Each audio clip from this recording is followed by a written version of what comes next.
Have you ever made a rule with yourself and then spent more energy managing the rule than actually living your life? Maybe you've told yourself, I'll only drink on weekends, or just one tonight, or even the infamous, I will be more balanced this time. I know what to do. This time I know. I did this all of the time.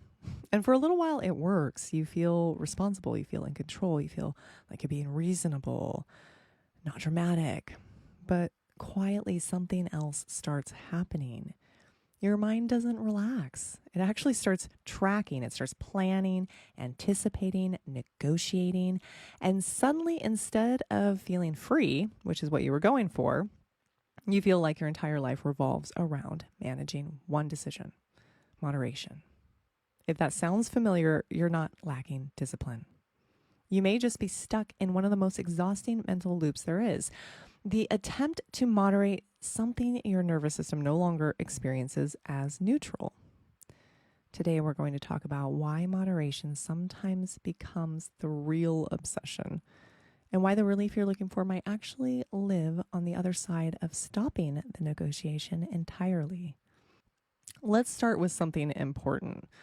Wanting to moderate is completely natural. It's normal, especially if you're a thoughtful, self-aware, or let's be honest, a little like me, you're very type A. Your brain wants like a system. It wants to feel in control. So you create a plan, a structure, a way to keep things reasonable without having to make a drastic change. Because quitting entirely can feel super big, too much, or even dramatic. Like, that's silly. Why would I need to do that? Look at everybody out there. I don't need to do that. It feels too final. It feels scary. It feels like a whole identity shift. So moderation just feels like a very natural and mature solution. You tell yourself this. You tell yourself, I'm not avoiding anything. I'm just being balanced, everything in balance. And at first it feels very empowering. You're creating a plan. You're like structuring it.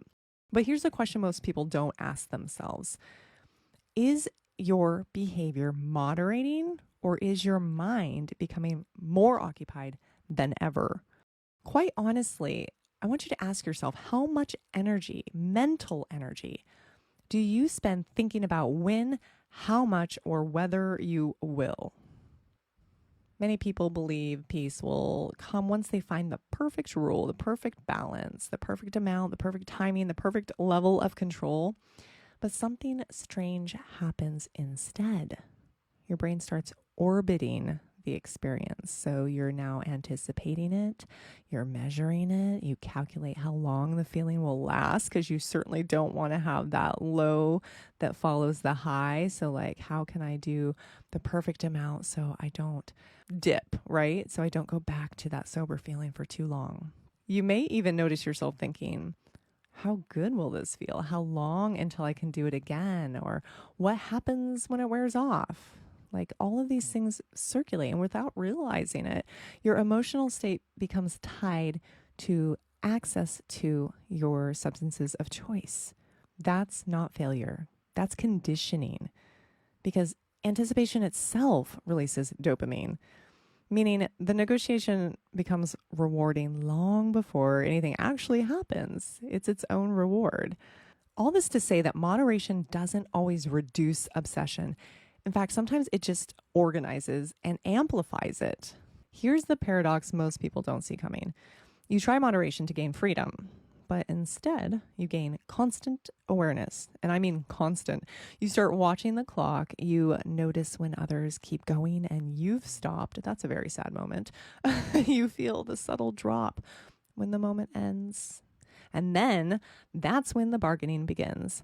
I'll skip tomorrow. I'll start fresh Monday. Or it's not that big of a deal. I'm really blowing this out of proportion.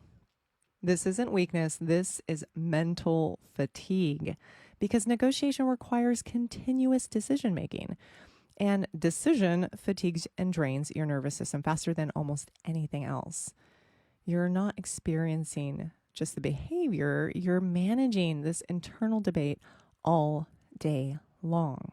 So the real truth is the exhaustion comes from the arguing, not from the abstaining. There's a quote that explains this better than any psychology textbook, and I kept this one very close to my heart and still do. And the quote is, "It's easier to keep a tiger in a cage than on a leash." Imagine walking a tiger every day. Constant vigilance, constant tension, constant awareness that things could go sideways at any moment. That's what moderation can feel like when your brain has already formed a strong attachment. You're not relaxed. You're managing risk. And many people discover something very surprising. When they stop negotiating entirely, they may feel some discomfort, some grief, some uncertainty, but they often feel less mental chaos because the argument ends. And this was definitely my experience. I felt a lot of things when I quit for good. But I'll tell you what, feeling drained wasn't one of them. I want you to think about this. Relief doesn't always come from getting better at control.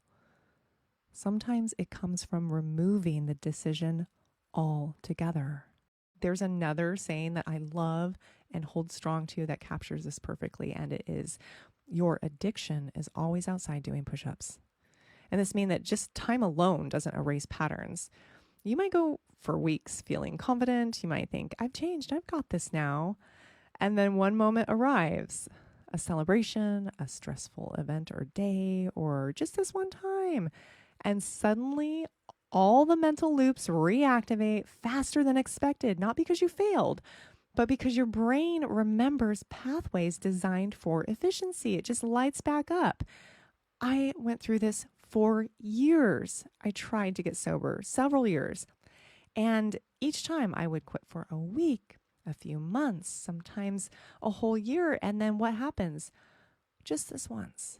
And bam, that pathway is reignited and I'm back in the throes of negotiation, of trying to moderate, and full-blown addiction. So remember, willpower fights patterns, but awareness changes your relationship to them. The biggest change happens when the question stops being how much, when, under which conditions, and becomes something much simpler. Like, what gives me peace?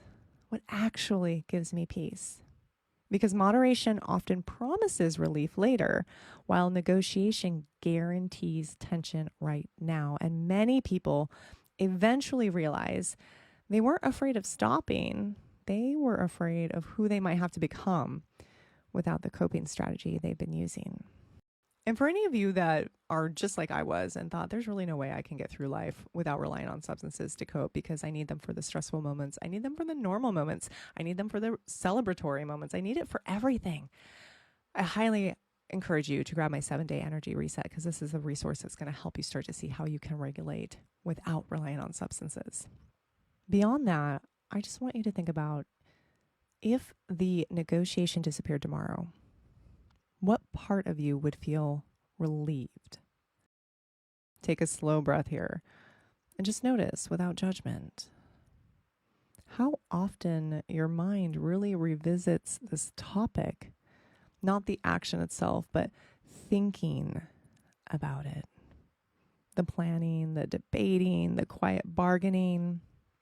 Relax your shoulders, soften your belly, and ask yourself gently, is this bringing me freedom? Or is it quietly consuming every last bit of my energy? No need to answer perfectly, just notice. Here's what many people discover, myself included. The discomfort of change is temporary, but the exhaustion of internal conflict never stops. It's constant. And when the negotiation ends, something unexpected appears. Space, mental quiet, energy that was previously spent managing rules suddenly becomes available for living. It's very important to remember that relief often comes not from getting what you want, but from no longer arguing with yourself. Now, if you recognize yourself in this, if you're tired of the back and forth, the bargaining, the mental tug of war, you're not alone. And more importantly, you're not broken. You're likely at the moment where awareness has already begun, But clarity hasn't fully landed yet. It's a powerful next step to simply just inquire within. Some simple self inquiry, not forcing change, not judging yourself, just kind of marinate in what it is that's coming up for you, getting radically honest about what this negotiation is costing you. And if you want guidance through that process, my Enough is Enough online workshop was created specifically for this stage. That moment when part of you already knows something needs to change, but you're kind of just ready to explore without real change yet. You just want to explore it with some clarity, not pressure. Just fleshing it out, just kind of dipping your toes in the water of the what ifs and what's going on inside you. You'll find the link in the description or the show notes here. So until next time, remember this. You don't have to win an argument with yourself to find peace. You're not going to win that argument. It's going to perpetuate itself. Sometimes peace just begins the moment the argument ends. If this resonates with you, subscribe for more content. Share it with somebody who could also benefit, maybe like or comment. And why not try the video that YouTube is suggesting for you right here on the screen?